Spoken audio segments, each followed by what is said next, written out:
Hey, good morning, guys. It's Tracy Morrow here. You may have seen posted recently on Facebook and on Instagram this new design for these autumn leaves. This give thanks sign is actually very easy to paint if you understand how these fluid acrylics work. These products that I'm using for this are the Decawart fluid acrylics, the media fluid acrylics. These are a really great quality fluid acrylic paint. Absolutely phenomenal product. One of the best that Decawart makes. This is more of a fine art product than it is a general craft product. And that's reflected not only in the price of the product, but also in the quality of the color and the pigmentation. This one scores very high as far as the pigmentation is concerned. Excellent product. And the proof is in the pudding. When you're working with these, one of the things you're going to notice is how crisp, how clean, how vibrant, and how intense these colors are. But there is a little bit of a learning curve to working with them. It's not horrible, but a few little tips and you'll be well on your way. You can work with these directly over top of your traditional Americana acrylics, which is the this one. Everybody's familiar with these. You see them in craft stores all over the place. These can work directly over top of those. So these for the opacity, and these create those gorgeous, rich shadings and highlightings and glazings because of the transparency of these. Now, most of the Decawart media fluid acrylics are transparent or semi-transparent, with a few exceptions, and those are primarily in the whites and in the gray values. But most of the colors have that transparent quality. And in this particular case, this works in your favor. So when I was talking about that little learning curve, this is it. You are working with transparent layers of color, which gives you a great deal of flexibility. And because of the intensity, you get phenomenal colors. So I'm going to show you step by step how to get this vibrancy that you see in these leaves. These colors are just so rich and so vibrant, and they pop off the surface. So I've worked up a simple step out for you so that you can see how these function and how easy they are to work with. So this is it. It's as difficult as this. So I've started with transferring my line drawing onto my surface. Now the first thing you'll notice is that I have put a shading of lamp black. I've just thinned it out a little bit. And in the points that are closest to the center of the leaf, I've put the shadow on the outside edge. The reason for that is quite simple. It helps elevate or helps lift those leaves off of the background surface and gives them a bit more dimension. So when you look at this, that depth that you see, that elevation that you see, is because I started with this shading. This small amount of black makes a huge difference in how dimensional your finished piece will look. So from there, we work over to this step. This is where you apply your gesso. Now I've applied a thin layer. I haven't piled it on. I just wanted to make it more white. And then I base coated. Now in this particular case, I used Tangerine is the name of the color, and it's in the Americana line. I used it as the base color. It's also a very transparent color, so I put that over top of the gesso so that I get more opacity. If you don't have Tangerine and you do have the media fluid acrylics, you can do this with the cadmium orange hue. It works just as well. You're still going to get that nice bold orange, that nice hot orange. Now, you will look right here. I've applied essentially just a wash of gesso to the throat of this leaf, which is here above these little turnovers at the bottom of the leaf.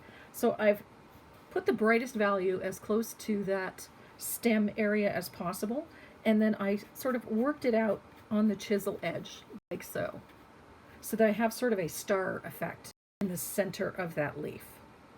Now there's a reason for this white, because we're going to use a diarylide yellow to get that heat, that hot, that bright yellow in the center of it. The diarylide yellow will not show up that well on this opaque orange color, so we need that white to keep that brightness. So that white serves a purpose.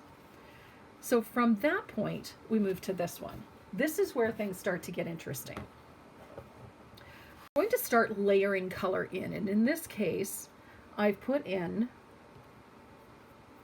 pardon me, this is quinacridone, or cadmium red, sorry. We're using cadmium red for this. Cadmium red hue. It's a very hot red. So I'm going to put a little of that onto an angled shader. And it's going to load the brush as if you're going to float. And then you're going to add this color, float it into those corners like so. Just as you would float ordinarily. And then you're going to take the chisel edge of that brush and pull the color towards the center of the leaf, always following the shape of the leaf. So it's going to overlap that orange. And do you see how that color pops? Because it's transparent, layer after layer after layer will give you more depth. So a simple float at the edge, like so, and then use the chisel of the brush to pull the color towards the center of the leaf, like that. Look how vibrant that red is. It just pops using that orange as your base. Now you'll notice up here on these edges, I've floated a little bit of the white, the same as I've done here, but I've done it for a different purpose. I want to pop a little of the green onto the edges of the leaf. I want to keep a little of that green on the leaves. And so, because the green is transparent, if I were to put it directly over the orange, I'd get sort of a muddy brown color. I don't want that. I'd like to see the green. And so I'm going to float a little of that gesso at the edge of the leaf. And then when it's dry, I'm going to do the same thing I did with the red, except I'm doing it with the green gold, which is this vibrant sort of lime green color in the fluid acrylics. This is green gold. And you're going to take that green and you're going to float it over that white. And you can immediately see how that green pops up. Now this might take 1 or 2 coats over top of this white to get the intensity that you want. And then you do the same thing, you just chisel blend it back. This is how you get that great tint, that slate green tint at the edges of the leaves.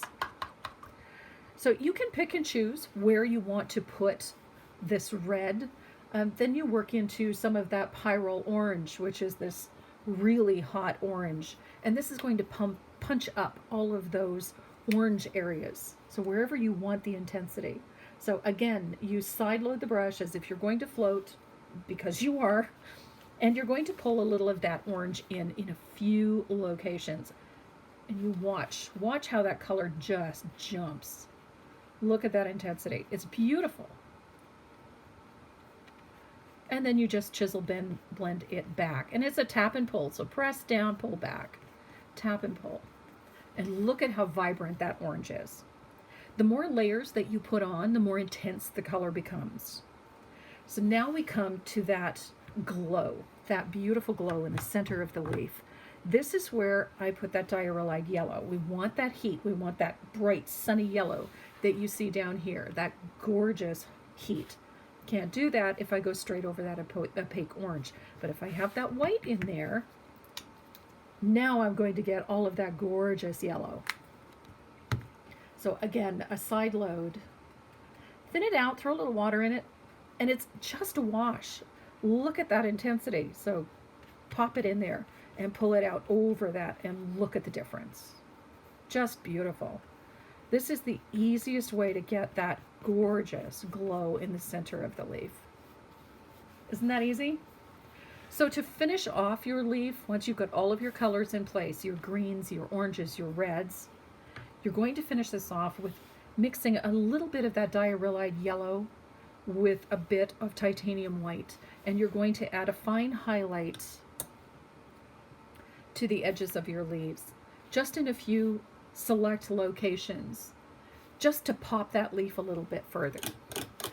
Then a little quinacridone gold, which is this rusty color. You could use a burnt sienna if you don't have the quinacridone, but just thin a little of that out and add the fine vein work in the center of the leaf. And that's it. The thing to remember when you're working with the DecoArt fluid acrylics is that they are transparent or semi-transparent. So you can layer, layer, layer. And the more layers you put on, the more depth you achieve. These leaves are really just that simple. It just takes a little practice and a little bit of patience, and you're going to rock these leaves in no time at all. Hopefully this helps. If you have any questions, you know where to find me. You can find me on Facebook. You can find me on Instagram and on YouTube. Videos are also on YouTube. And if you're looking for any of my patterns or designs, particularly this new one, the Give Thanks with these fabulous leaves, you can find that on my website as well. I hope that you found this helpful. I enjoyed doing it. I hope to see you again soon. Thank you.